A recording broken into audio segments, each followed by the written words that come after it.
All right, so this is the data to begin with.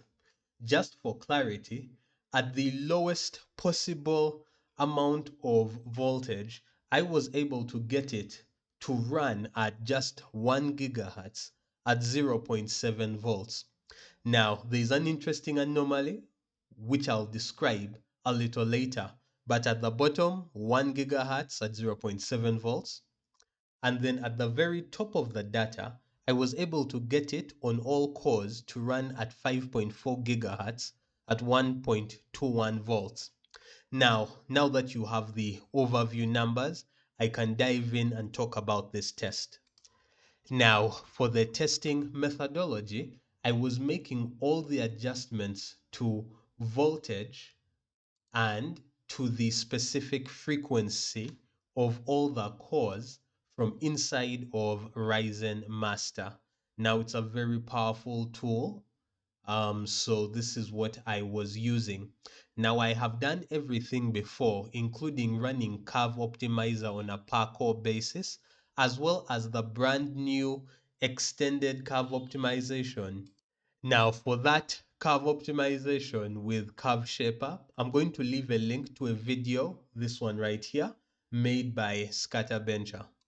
Now inside of Curve Optimizer, I could even adjust the EDC, TDC, PPT, and even the boost override. However, I find that most of this isn't useful because I want to only have a high level of performance that works on all of my cores. It needs to work on every single core. And the reason why I did it as well is the fact that all these other numbers, PPT, TDC, all of those fundamentally come from one thing, and that is voltage. Because voltage is what determines the temperature of the CPU. Now, there's an interesting relationship when it comes to voltage versus clocks because the higher voltages allow the processor to run at greater and greater and greater clock speeds. But the higher the voltages, the higher the temperatures. Once it actually starts scaling, I also recorded the temperatures. So the higher the voltage, the higher the temps that were recorded. Now, let me actually take you through step by step all of the different numbers. All right, so let's talk through the data and methodology. All right, so let's dive into the data. Now, for this testing, the very first things that I wanted to measure were the actual voltage that I could use, and it's the first thing that I recorded. So the voltage was the first thing. And then, of course, these were all core numbers as far as the processing speed in megahertz. And then the wattage consumed by the processor as measured when I was running the CPU-Z test, and then the CPU-Z single core and multi-core numbers, and then the wattage consumed in Blender for the Blender tests, and then the actual Blender test numbers over there, and then the temperature in degrees Celsius as well when maxing out and stressing on the CPU-Z test. That's the general methodology. Now for the CPU-Z test, I simply used the bench and then the AVX512 beta. And that's what I was using to get the numbers as far as the multi-core and the single threaded performance. And it's the reason why is because this test is the one that provided the most consistent results no matter what I was doing. It was consistent and reliable. Then once this test was completed, I shifted over to the Blender benchmark. I did the benchmark on Blender 4.5, that's the version. And as always, it starts with Monster, the junk shop, then the classroom. And after listing devices, I made sure that the device I wanted to benchmark was the 7900X processor, and it was all about just starting the benchmark. Now, as far as keeping eyes on the processor, I was using Ryzen Master, because Ryzen Master, like you can see right now, it will honestly show the clocks of the processor, and it will honestly show me the temp, the CPU power in watts. This is where I was getting that information from, and the voltage I'm running at.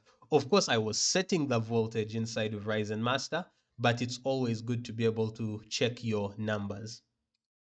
Now, in order to, let's start off at basically 1000 megahertz.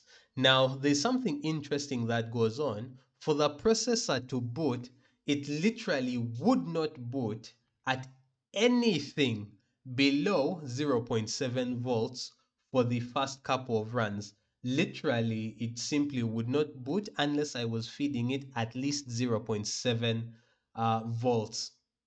Now, that eventually dropped to 0.6 at about 2000 watts, rather, going from 2000 to 2100. But everything from 0 all the way to 2000, for some reason or another, it just refused to boot into Windows unless I gave it at least 0.7 volts. I don't know why that was true, and then adjusted later once once I got to 2.1 gigahertz for this specific processor. Now, I did leave some cliff notes. So the truth, as I stated, at 0.7 volts, it's the only one where it was stable. At 0.6 and anything in between, the system would simply crash. But anyway, now as far as the wattage, it was eating 6 watts, barely doing anything at 1000 megahertz, which is at 1 gigahertz, this thing basically eats no power. Okay, I don't know what 6.8 watts is, but it's practically nothing. It got 140 on the CPU-Z single core score. It got 2500 on the CPU-Z multi-score. It ate 7 watts on Blender, and its Blender score was 63. Now, if we move forward, it basically scaled in a semi-linear fashion, right? Because going from 1000 megahertz, right? At 1000 megahertz, it was getting about 1400 on the CPU-Z single core score. And then you'll notice at 2000 megahertz, all of a sudden, the CPU-Z single core score went to 327. So to go from 140 to 327, that means that basically we now had more clocks above, having Windows running and other things. So that's good to know. But you to really see the difference, because single core is always limited by things like Windows. It went on a multi-core score from 2500 all the way to 5166. So that means that every time you double the megahertz, you basically double the amount of processing power available. It's nice to see that linear scaling. Now, a fascinating thing is that the temperature remained at 45 degrees during this time. Keep in mind, for this test, I had my fans on at 100% the entire time. All right. So interesting things happen at 2100 megahertz. The voltage was changed to 0.6 volts, as performance in CPU-Z had dropped to 300. Essentially, anytime that the single core performance dropped, I would basically alter the I would alter the voltage, sometimes increasing it, sometimes decreasing it, but I put the patch notes, or rather the my notes, inside of this file as well. It was interesting to see. It was also interesting to see that doing so caused a drop in the wattage. So that indicated to me that sometimes dropping wattage will lead to an increase in performance. And in a strange way, it led to much better single core performance and also much better multi-core performance, which is something that I can say is pretty fascinating to me. All right, moving forward, I went up to 0.63 volts at 2300 megahertz. However, at that point, I had to increase to 0.63 as other voltages were crashing the system. Then at 2500, 0.64 because 0.63 was not stable. And then we have another increase at 2.7 where I had to go up to 0.66 because 0.64 crashed it and 0.65 dropped performance. Now, this was also something fascinating. Sometimes I had to double increase the voltage because once I increase the voltage and there is no performance difference, that means the processor probably actually needs more voltage to actually run at those speeds consistently, not dropping off, halfway in between the measurement. All right. So that was good to see. Next, we go to 3000, 3 gigahertz. Now at 2.9, I had to increase the voltage by a pretty significant amount. Basically jumping from 0.66 to 0.71. It was the only way to increase performance, and the reason was at 0.71, it improved the single core. With all the other increases, there was no improvement in the single core CPU performance, which means that the clock speeds being indicated weren't the real clock speeds that the CPU was able to hit and maintain. Then at 3 megahertz, rather 3000 megahertz, 3 gigahertz, I could still run at 0.7, and it basically kept almost linear, right? It was almost linear with no increase in the temperatures until about 4 gigahertz. Now, at 4 gigahertz, I was actually able to run this processor at 0.8 volts. But after here, you can forget about like the level of scaling that has been happening. And the way to notice that is that at this point, keep in mind my processors being air cooled, so it's basically just touching the atmosphere. At this point, the temperature of the processor starts actually increasing because before the cooling was just enough to keep it stable at 45 Celsius.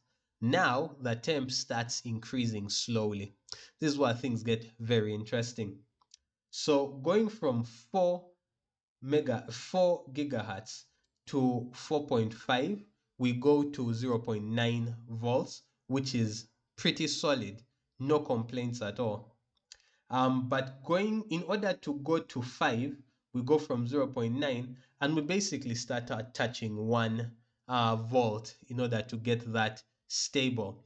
And we've now seen a temperature increase to 51 degrees Celsius.